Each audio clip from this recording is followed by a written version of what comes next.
Ilinichukua chini ya miaka mitano kusimama kutoka kuuza spare kwa rejareja kwenda kwenye jumla. Nilianza na mtaji mdogo ambao hata wewe yawezekana leo hii unaogopa kuanza nao. Na hii ndio ilikuwa muonekano wa duka langu la kwanza ambalo nilianza nalo bidhaa kwa rejareja. Na baadaye nimeingia kwenye jumla kupitia elimu ambayo nilikuwa nayo katika biashara spare za pikipiki.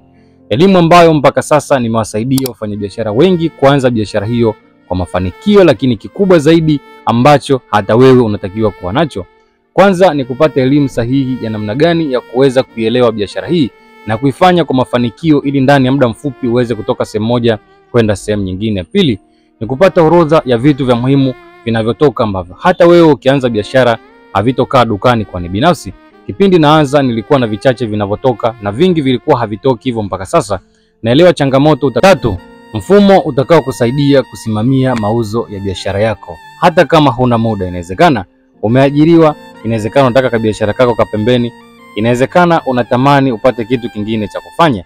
Hii ni biashara ambayo itakupa garanti kwamba utakuwa na uwezo wa kuisimamia, lakini yote yatawezekana kama ukianzisha chini ya City Spare Parts ambao mpaka sasa tumefanya majaribio hiki ambacho tunakwenda kukufundisha. Nipigie simu kwa nambari 0743 36 32 24 na